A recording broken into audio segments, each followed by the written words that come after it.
کہ ایک تو میرے لیے اذیت کا سامان، میرے لیے جو ہے وہ ایک واقعہ جاہلیت کا کہ جس کو کبھی جب یاد کرتا ہوں تو میری ہنسی نہیں تھمتی کہ اس بت کی بے بسی، اور دوسرا واقعہ کہ میں ایک لمبے سفر پہ جانا تھا تو میری بیوی امید سے تھی، حاملہ تھی، تو میں کئی سالوں کے بعد جب واپس پلٹا تو میرے آنگن میں بیٹی کھیل رہی تھی۔ میری بیوی نے اس ڈر سے کہ کہیں باپ اس کو زندہ درگور نہ کر دے، اس کے توتلے لہجے میں میرے لیے بہت سارے محبت کے لفظ رکھے تھے، اس کو میرا پیار سکھایا تھا، اور میں کئی سالوں کے بعد جب گھر آیا تو وہ میری ٹانگوں سے لپٹ گئی اور یا اباتا ہو کہہ کے مجھ سے مخاطبت کرنے لگی، لیکن میں غصے سے جل بھن کے کباب ہو گیا، اور میں اپنی بیوی کو گھورتے ہوئے کہا ایک تو نے سانپ کو جنم دیا ہے اور دوسرے اس کو باتیں سکھائی ہیں، اور میں موقع کی تلاش میں آیا اور ایک دن میں جو ہے وہ اس کو لے کر کے باہر چلا گیا اور اس کے لیے گڑھا کھودنے لگا۔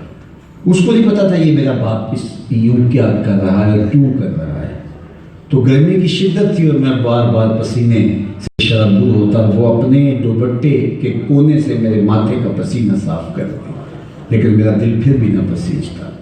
میں اس کو بار بار جو ہے وہ پیچھے ہٹاتا اور گڑھا کھودتا، اور وہ مجھے کہتی کہ اتنی شدت کی گرمی میں آپ یہ تکلیف کریں، پھر کبھی کر لینا، لیکن میں جلدی جلدی اس سے فارغ ہونا چاہتا تھا اور اس کو دبا دینا چاہتا تھا۔ خیر گڑھا کھود کے جب میں باہر آیا تو میں نے دیکھا اس نے سکھ کا سانس لیا کہ میرے باپ کی مشقت آ رہی، لیکن اس کو نہیں پتا تھا کہ یہ مشقت کس کی شروع ہونے والی۔ میں باہر نکل کے اس کو دھکا دیا اور اوپر سے مٹیاں ڈھہنے لگا۔ چند لمحے تو وہ اس کو کھیل سمجھتی رہی، لیکن جب اس کی سانس دبنے لگی اور وہ مٹی تلے دبنے لگی تو وہ سمجھ گئی کہ کہانی کچھ اور ہے۔ وہ پھر معصوم ننھے ہاتھ جوڑ کر کے مجھ سے زندگی کی بھیک مانگنے لگی۔ اس کے ڈھلکتے ہوئے آنسو اور اس کی رکتی ہوئی سسکیاں اور اس کی چیخیں اور اس کے جڑے ہوئے ہاتھ، میرے سینے میں پتھر بھی ہوتا تو وہ بھی پگھل جاتا، لیکن میں اتنا شفاف ہو گیا تھا اور ظالمانہ سماج کا شکار ہو گیا تھا کہ میں نے ترس نہ کھایا اور میں مٹیاں ڈھیلتا رہا۔ اس کے آنسو، اس کی سسکیاں، اس کی چیخیں اس ریت تلے دب گئی اور اس کے جڑے ہوئے ہاتھ بھی ریت تلے دب گئے۔ آج اسلام لایا ہوں تو آج اس کی چیخیں مجھے یاد آ رہی ہیں۔ جب وہ یہ بول رہا تھا اور یہ کہانی سنا رہا تھا، وہ رو رہا تھا زبردست، وَأَيْنَ رَسُولِ اللَّهِ تَذْرِفَانِ، حضور کی چشمان میں بھی آنسو تھے۔ تو کسی نے اسے گھورتے ہوئے کہا تم نے اتنا دردناک واقعہ سنایا کہ حضور دکھی ہو گئے، تو حضور نے روک دیا، کہا نہیں اس کو سنانے دو، جو کہتا ہے اس کو کہنے دو، اور آقا کریم کی آنکھیں برس رہی۔ بیٹیوں کو زندہ درگور کر کے باپ فخر کر رہا تھا، اور عرب کے ریگزاروں میں کتنی ہی معصوم بچیاں یوں دب گئی اور ان کی کوئی فریاد نہیں تھی۔ یہ میرے حضور نے آ کے کہا کہ فاطمہ میرے جگر کا ٹکڑا ہے۔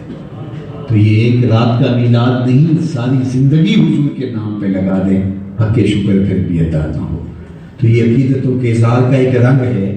باقی ہم اپنے آقا و مولا کی سیرت کو اپنائیں، حضور کے دیے ہوئے نظام حیات کو اختیار کریں۔ حضور ہمارے لیے جو دین لے کر کے آئے، اور وہ دین ایسے ہی ہمارے تک نہیں پہنچ گیا، حضور نے اس دین کے لیے خود مشقتیں کاٹی، صحابہ نے تکلیفیں سہی، تابعین نے اذیتیں گوارا کی، بعد میں ائمہ نے ہمارے تک دین پہنچاتے ہوئے کن کن مراحل سے اپنے آپ کو گزارا اور ہمارے تک یہ دین پہنچا۔ ہم اس کو بالکل ایزی نہ لیں، اللہ کا شکر ادا کریں کہ اللہ نے ہمیں اسلام کا نور عطا کیا ہے۔ یہ میری اور آپ کی خوش بختی ہے، اسلام کا نور ملا، اور میری اور آپ کی خوش بختی کہ ہمیں حضور کا غلام ہونا نصیب ہے۔ انبیاء تڑپتے رہے، اب نبیوں کی ٹیمیں حضور کا انتظار کرتی رہی۔ کوئی کہہ رہا ربنا وابعث فیہم رسولا، مالک آنکھیں بوڑھی ہو گئی، اس رسول کو بھیج بھی کرے۔ کوئی کہہ رہا ہے اسمہ المتوکل، کوئی بولا لیسا بفضل ولا بغلظ، کسی نے کہا فی عینیہ حمرہ تامل حسنین، کسی نے کچھ کہا، لوگ ان کے قصیدے پڑھتے رہے۔